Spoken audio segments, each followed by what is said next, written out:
Thanks for joining me. I'm Joyce Danger, and I wanted to share with you a little bit about some of my favorite things. And if you think back to The Sound of Music and Julie Andrews as she's singing with the kids about her favorite things, and the kids are so excited about Raindrops and Roses and all that kind of stuff, and you just see the enthusiasm in the room and how much it's just like the kids at the birthday party when you see the kids are bringing out the present that they brought, and they're so excited to have the birthday kid open whatever they brought, and they just, and when your kid picks out the present that they want to bring to the birthday party, it's something that they love. And as we build our Mary Kay businesses, we want to share the things that we love with our prospective customers or with our customers. And sometimes we get ourselves in the way, and that we're so worried about what she maybe can afford or what she would really, maybe what she should be buying or shouldn't be buying, rather than just not even thinking about that, and just think about what she would really love, and then let her be the one who decides what she can or can't afford and what she really would use or not use. So I listen to her, and she tells me about her lifestyle and how amount of time she wants to spend, kind of like you do when you go to the hairstylist and you say, are you one of those people who wants to spend all this time to do an updo, and you're going to, fuss with your hair and do all this kind of stuff, or are you somebody who wants to be out the door in, just a few minutes? So those are the things that are important, but I want her to be the one who's going to decide ultimately what she's going to do. So I want to share with you some of my favorite things, and as I'm doing appointments with my customers, I share with them my favorite things, and that's ultimately usually what they buy. So some of the things that I love, and when I'm doing makeovers, first of all, obviously we're sharing the skincare, and I love the repair set, and so I listen to them about what's going on with their skin. And one of the things, in addition to the repair set, I'm selling or sharing the Volume Firm Deep Wrinkle Filler, Crack Filler, whatever you want to call it.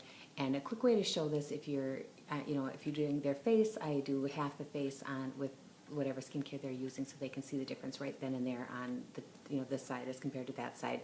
But if you want to put it on their finger, like right here, on just any place you're at, and they can put it on those little wrinkles like that, and you'll see a difference just in a matter of minutes on what happens to those little wrinkles on their face. And that's the deep wrinkle filler. I always call it crack filler, so it gets confusing on that. Then as you're doing her face, after they've done skincare, depending on how much time you have, I like to show primers, because I wouldn't be without primers. And make sure if you're using these things in your own bathroom, you're more likely to sell them, because I forget if I'm not using them in my bathroom, I just gloss over it, and I'm not going to sell it. So I'm not going to show it. Not necessarily on every first appointment, but as you're doing subsequent appointments or recheck makeovers, or a lot of times I do individual makeovers as well, or just like a couple ladies together. I do a lot of that kind of thing. So with primers, I typically do all primers at the same time. So I do the face primer, eye primer, just right together. So face primer, I usually just kind of put it in the T-zone. It makes it so that the rest of the stuff goes on much nicer. Your foundation goes on better. I described kind of like if you were going to paint the surface up like this. The wood behind me would need to be primed before it was painted, or the wood wouldn't look nice after it was painted. Most people kind of understand it that kind of, if you describe it that way. Or have them put it, like if they primed just one half of their nose and not the other half, they would see it and feel a difference when they're putting it on. Or they can show it in the back of their hand. A lot of these things I like to have ways that I can demonstrate it outside of a makeover, because I do a lot of appointments where I just drop off some stuff, show her a few things, and I can show her things on the back of her hand and not necessarily doing her whole face. Eye primer makes her eyeshadow stay exactly where she puts it throughout the day, and especially as we're going into summer, a lot of times it's important that they don't have their eyeshadow all in one little crease on her eyes. So I do primers, also mascara primer, that they would put that on first before they put their mascara on. Speaking of mascara, I am doing my mascara before I do all the rest of my makeup, because I like to use the face spray, and if I put my mascara on early in the game, then I can use the face spray and not have my mascara go all over the place, because the mascara needs to be set first. So what I do for mascara, I'm kind of a diva about this, but I like I use 2 of them, because I'm going to put on multiple coats anyway. So as long as I'm going to do that, I like the one, this is the Love Lash Lengthening, because I want the long lashes and I want the division of the lashes, but I also like the thickening of the Ultimate Mascara. So if you use 1 coat of each, then you get the best of both worlds. So I do use 2. I don't think it takes any longer because I'm going to do the 2 coats anyway. And you can kind of experiment with your own lashes and see which way you like it better, if you like this, which one you like to use first and second. But I find that most of my customers now are buying one of each as well, rather than just buying one. So I was surprised when first time I sold 2. I thought, I didn't think she would buy them both, but I told her what I did, and she said, "Oh, I'll take them both." So then, if you put that on early in the game, then I put my foundation on and everything else. Then at the end, I'm ready to use the face spray, and then by that time my lashes are dry, and I can use the finishing spray, which finishes everything, and it keeps my makeup just looking great throughout the whole rest of the day. And I don't have any mascara little marks underneath. Because I normally was doing my mascara at the end, and then I would forget the finishing spray because now everything's not dry. I have to wait a little bit, and then I forget. So that has worked out great, and then I also am selling this. A customer who uses this, she's a motorcycle mama, and so she said that this has made a huge difference when she puts the helmet on, that, and the thing down over her face, that she's not getting makeup all over that thing too. So that's been great. Then for foundation, another couple things, I'm using I love the CC cream, has been, most of you are probably selling like this like crazy.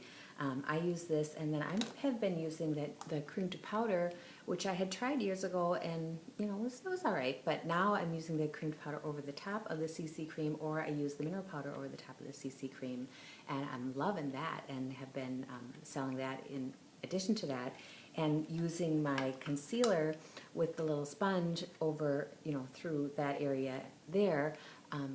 Watched Lori Hawthorne. I roomed with her at Leadership this year, and we were all in front of the mirror having a great time, and watching her, and it's like she's put on lots of concealer, but when the results were great. So I was watching her. She's using the sponge and putting it on with that, and I'm like, okay, I'm doing it with the sponge now, and it has been fabulous. So definitely recommend doing it that way, and then using the stick, what is called facial highlighting stick thing.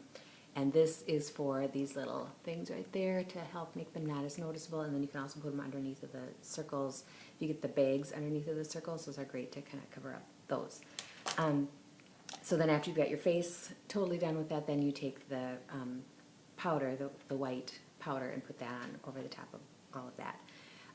Then as far as, I'm not going to get into a lot relating to color, but definitely have your cheek color and your bronzer, that sort of thing, so that you have that, and a bunch of eye colors. I love, take whatever color eyes you have, and there's charts that say, if you have, like, I have green eyes, so I just have all the colors that are perfect for green eyes in a palette, so I have all of those ready to play around with.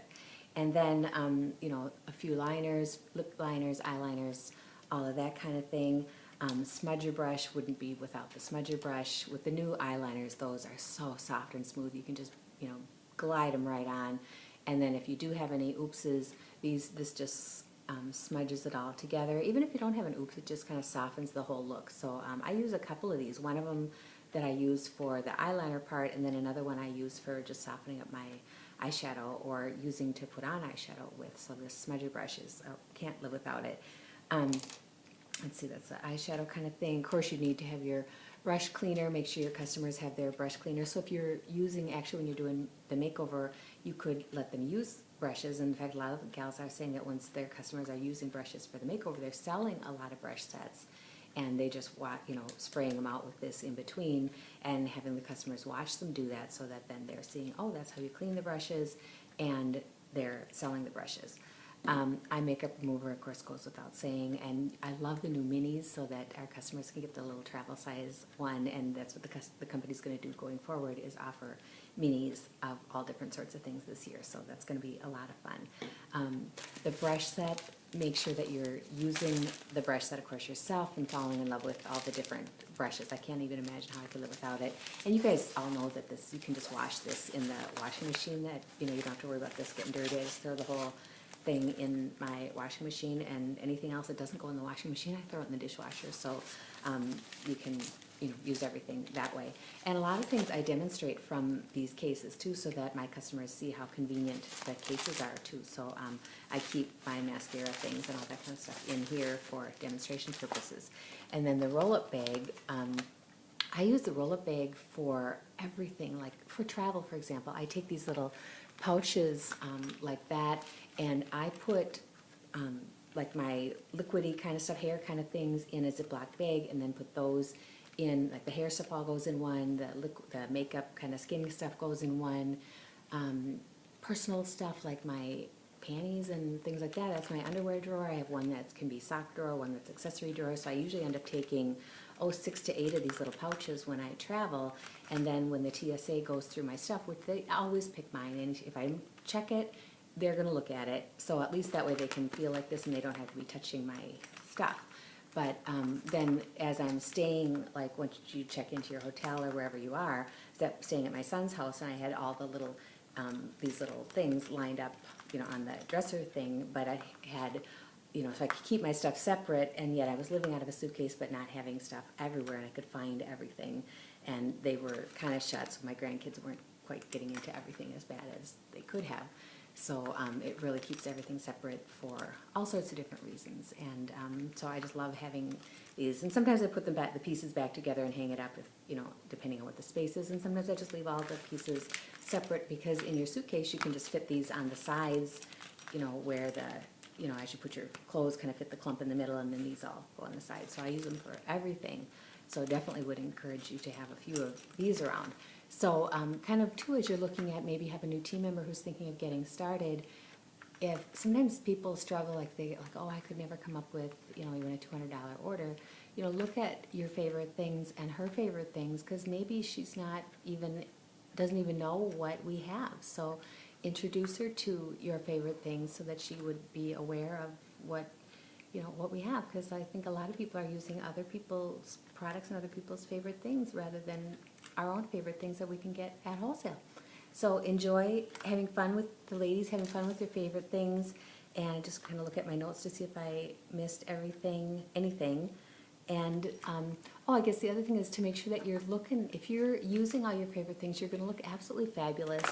And so many times other companies pay to have celebrity endorsements, and they have the celebrities on their ads, and you want to be the celebrity endorsement for your brand, your Mary Kay business, so that your connections look at you and say, wow, you look fabulous, and if I could look like you, I would love that, and that they want to have a makeover with you. So when you ask them if you could use their face for practice or something like that, that they're going to say yes, because they want to look like you, and that you are your celebrity endorsement. So hope you're doing great, and enjoy using your stuff, and thanks a lot for joining me, and don't forget to use this one too. Thanks a lot.